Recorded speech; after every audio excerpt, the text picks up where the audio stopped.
The two tallest bar graphs are both in the bucket that Benji is talking about. Benji is loosely calling all of this comparison keywords. The average of the posts that Meg evaluated here is greater than 7.5%.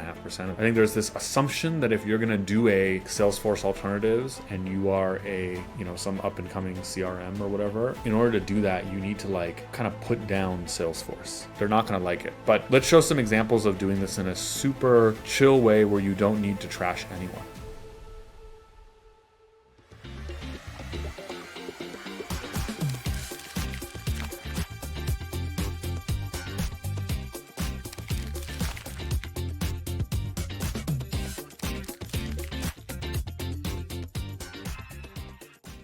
So I had someone reach out to me recently asking what to do if I've pitched competitor and alternative pieces to someone in my company and they don't feel comfortable doing them. And so we wanted to have just kind of an open discussion of what happens when we face this issue with certain clients. For example, you propose an idea about a comparison against another company and the company comes back and just says, I don't really feel comfortable talking about my competitors.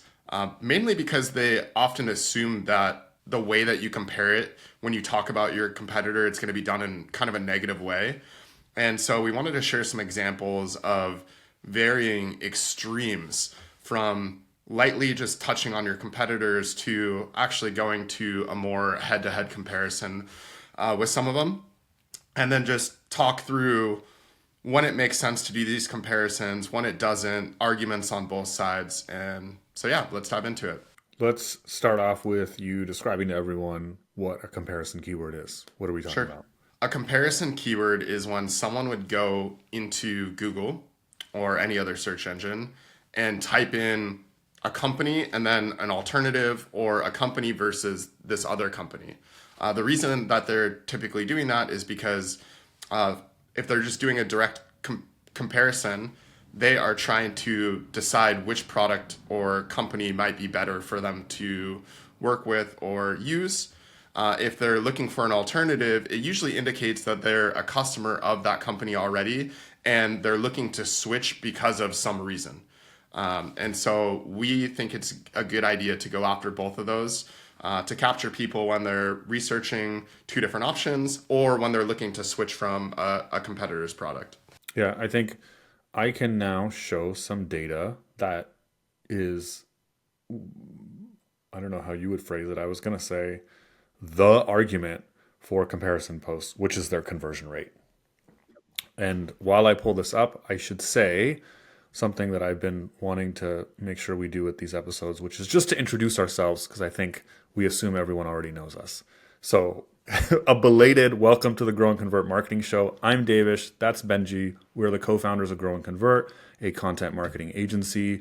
You can read more, join our newsletter at growandconvert.com, or like and subscribe this, which we would appreciate. At some point last year, Meg Riley, one of our content strategists, and I kind of created this post. She did all this analysis, so thank you, and huge shout out to Meg, which is we looked at the conversion rate of a whole bunch of different types of bottom of funnel content we produced. So if you're really new to Grow and Convert, our whole thesis is that we go after SEO keywords that are at the bottom of the funnel, meaning the act of Googling the keyword has buying intent. They're looking to some extent for a product or service to solve their problem, instead of what a lot of people do, which is traffic chasing keywords, which are top of funnel informational keywords. And so one of those, there's 3 of these, and that's all in our post Pain Point SEO: category keywords, comparison alternatives, which is what we're talking about today, and then jobs to be done. And what I'm showing is a summary bar graph of this analysis by Meg, which is that it has conversion rate on the left side, which is conversion rate from traffic to a product-related call to action. So not converting to an email sign up, newsletter, download an ebook, but it's usually like a free trial start or a request a demo form fill or a contact us or sales form fill. Like they're literally like it's the first step of becoming a customer. And the lowest ones are at like the 2% range, which are side category keywords and jobs to be done. And the two tallest bar graphs are both in the bucket that Benji is talking about. Benji is loosely calling all of this comparison keywords, and it includes both of these, which are comparison and alternative and versus. Comparison and alternative is things like Salesforce alternative if you are a CRM provider. Versus would be Pipedrive versus Salesforce or Zoho CRM or whatever. The reason these conversion rates are, and just for people listening, the comparison alternative ones, which is like your competitor's name space alternatives, is the average of the posts that Meg evaluated here is greater than 7.5%. I think it's like 8 point something percent conversion rate. I should stop to say that is astoundingly high for blog content. Yeah.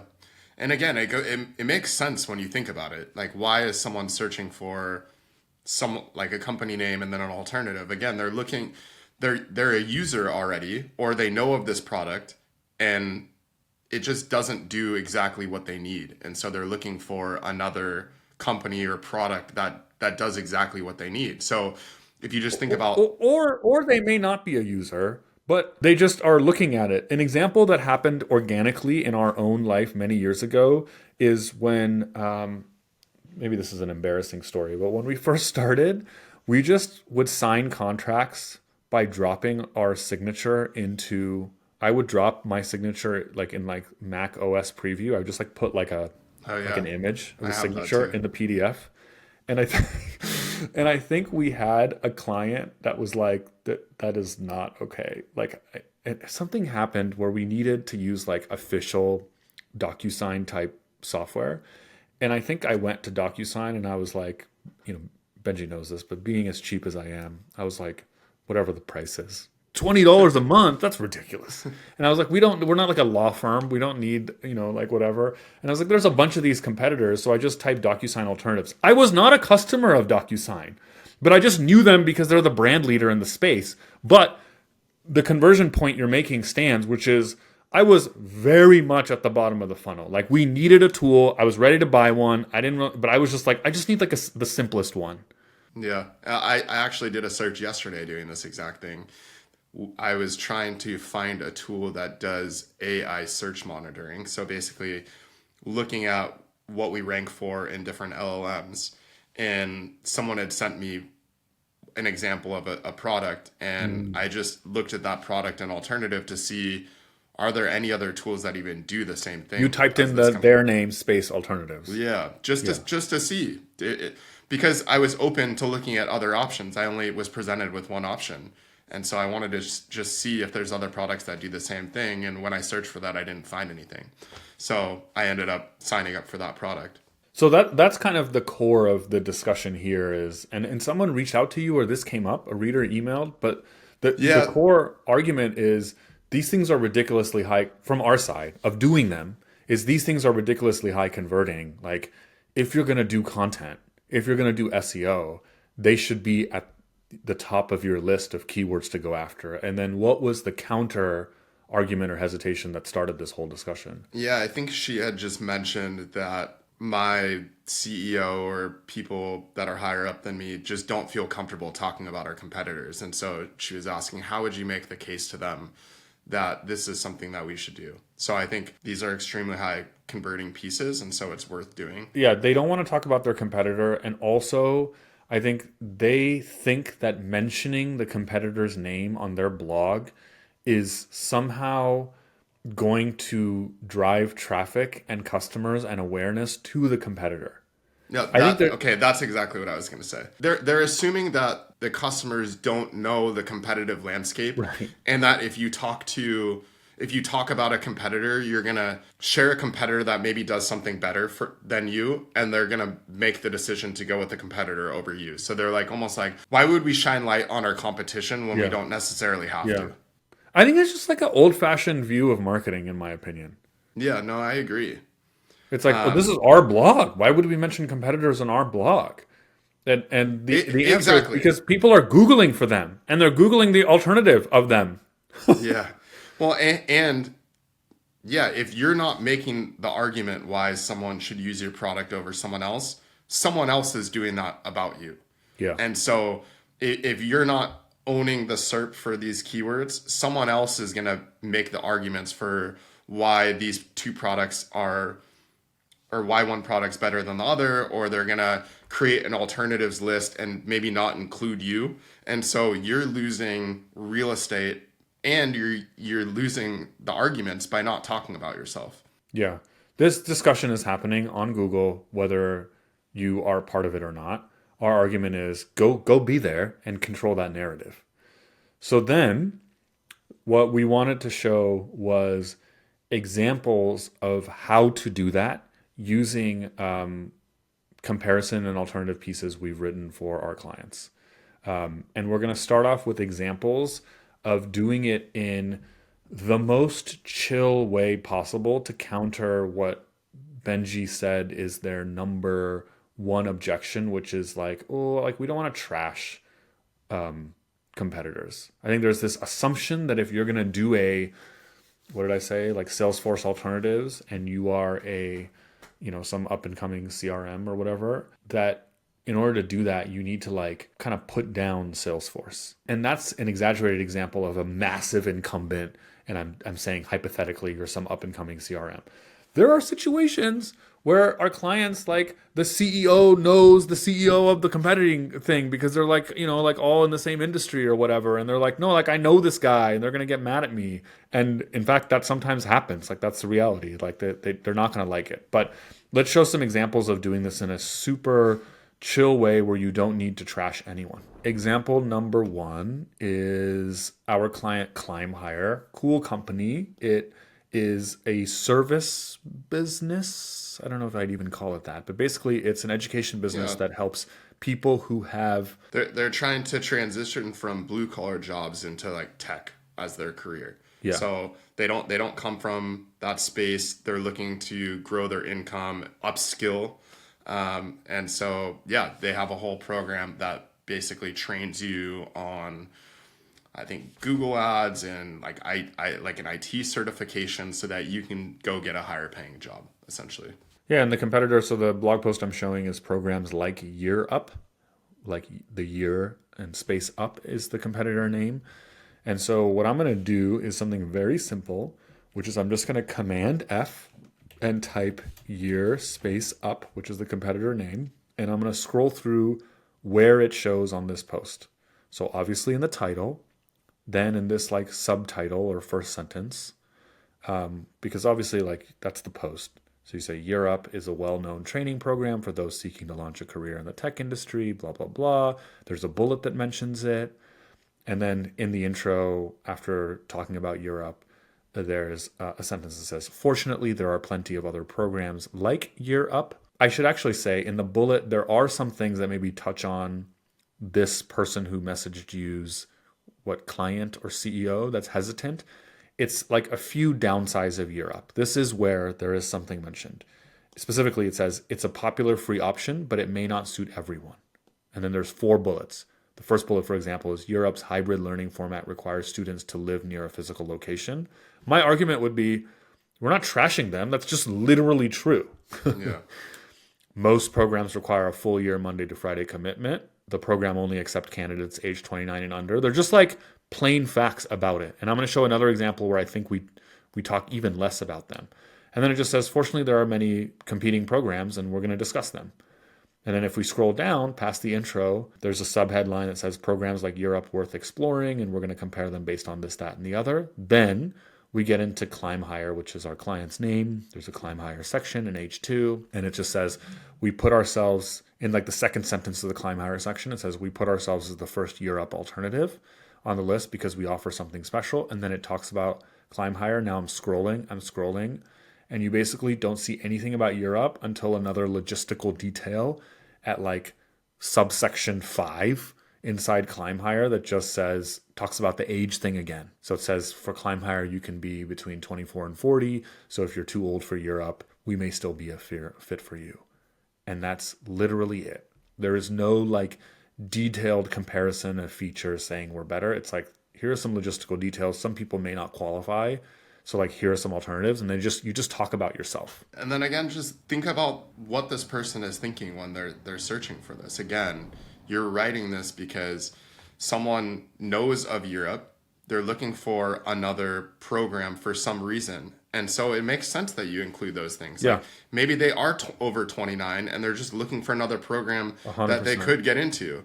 Or maybe they researched Europe and they realize they're not in one of the same locations, but they're looking for another program that can do that. So again, when you intro the post that way and you say these might be some of the reasons why you're looking for an alternative, you're trying to relate to that reader, and then you're explaining why you might be a better fit. And I don't think that there's anything necessarily wrong with doing that or talking negatively about the competitor. Again, you're just sharing facts and reasons why someone might be looking for another solution. And honestly, like if you're in one of those situations where you want to be even more, what's the word, like gracious towards Europe, maybe you know the CEO, blah blah blah, you could, and you'd still capture a decent amount of the conversions. You could put sentences on here like Europe is a great program, like we know people there. Like you could write whatever you want. Like you could do it and be like, it's a great program, this and that. Like, but sometimes things aren't a fit, and here are some alternatives. Because my argument there would be like, sure, if you talk well about Europe, like maybe some people will choose it. But if you don't write this post, there is this keyword that people are literally Googling, and then you receive zero conversions. Even if Europe accepts a few, we're talking about a branded term for them, even though it's an alternative term.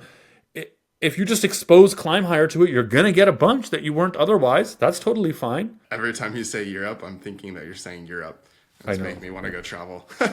It's super it's super confusing. Okay, speaking of Europe, here's a European client of ours, Boken, which makes software for, speaking of travel, it makes software for like touring companies. So you go to Costa Rica and you get like a hiking tour from a local company, and that tour company needs like some software to run their business, and Boken is one of them. They're under TripAdvisor. They're TripAdvisor, their own company. This post is 8 top-rated Zola, XOLA alternatives. And so I'm going to do the same thing here. Let's do Command F and type Zola.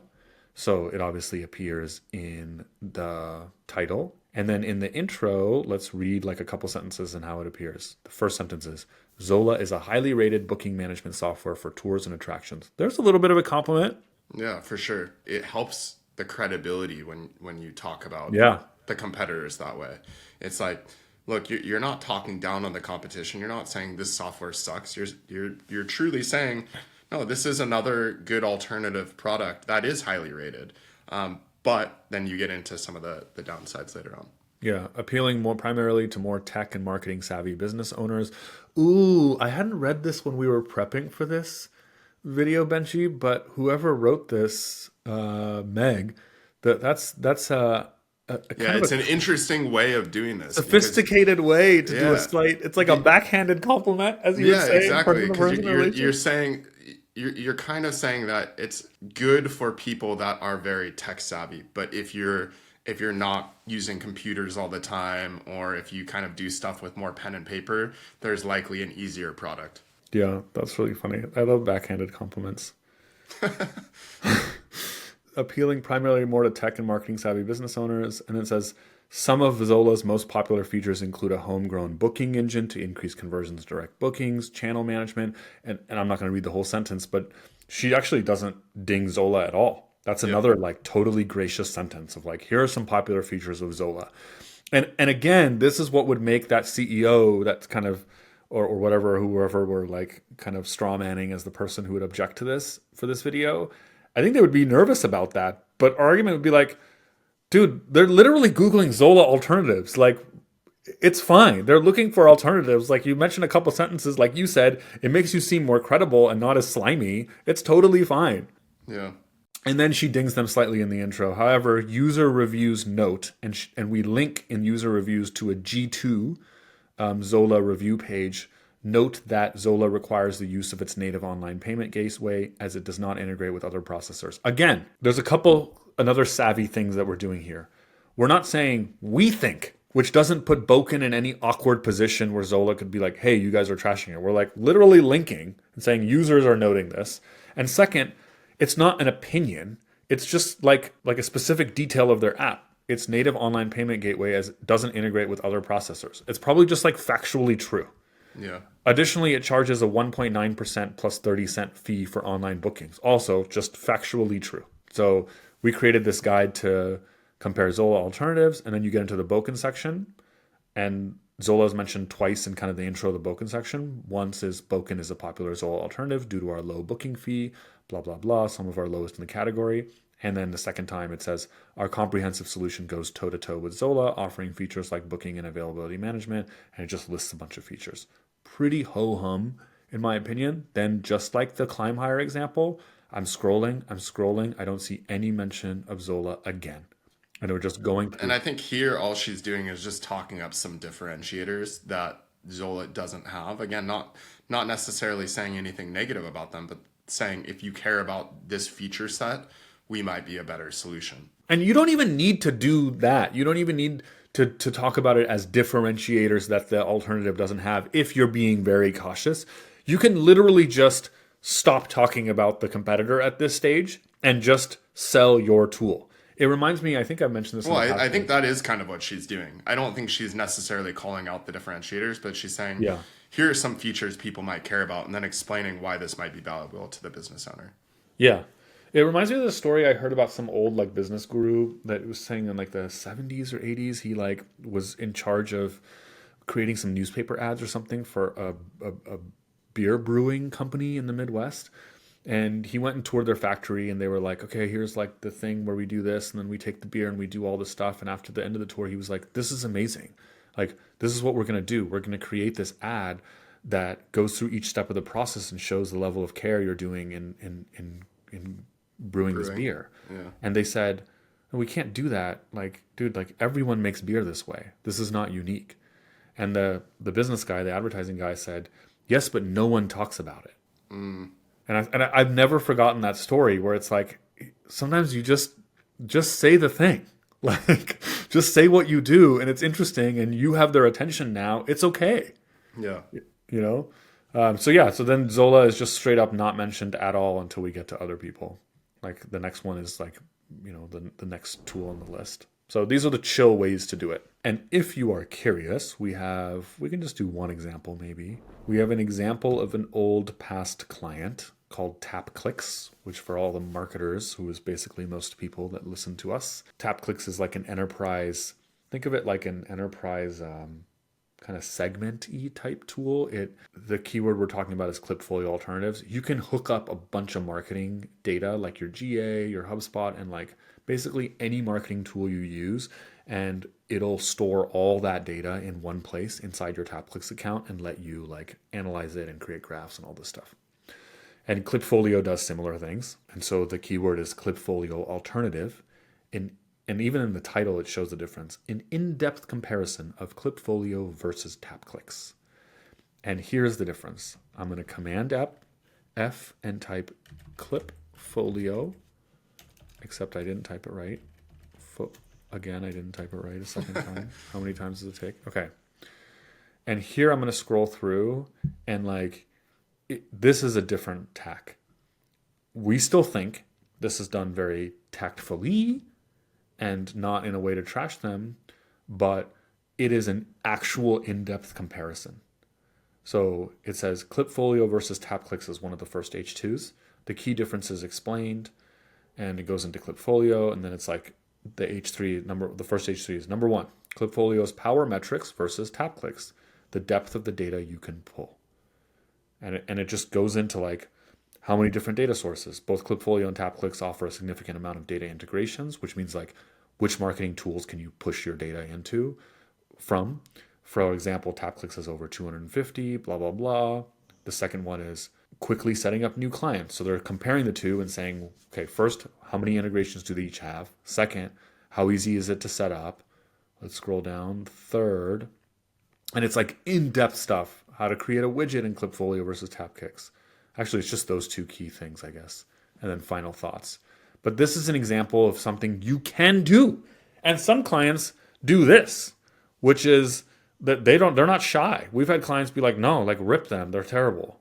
And that's a brand decision, but you can do that as well. As I'm saying this, Benji, I'm realizing we've never sat down and looked at the relative conversion rate difference between them. We've never done that. Yeah, I mean, I know that they generally still convert. I don't know how much higher. And it would be hard to do that because the big things that There's affect too many. convert. There's so many nuances there. You wouldn't be able to do a head by Yeah. head because there's too many variables. It's Yeah. like, Like TapClicks, for example, is like expensive 5-figure annual enterprise contract type stuff. It's obviously going to have way less conversion rates than, let's say, ClimbHire, which is almost B2C. It's like a free program, and or some other tool that's like free trial, 14 days. It's going to have way more conversion. So like, yeah, but I think the main thing there is just showing up when someone's searching for that. yeah, Again, it's almost like a list post in a sense where if someone's searching for that, you want to be included in the consideration set. yeah. And if you're not showing up, then maybe in the other posts you're not even being mentioned as one of the players in the space. And so I think the key thing is just ranking for it. The level of detail that you get into in the alternative and comparison is kind of up to you. I think the key thing is just showing up.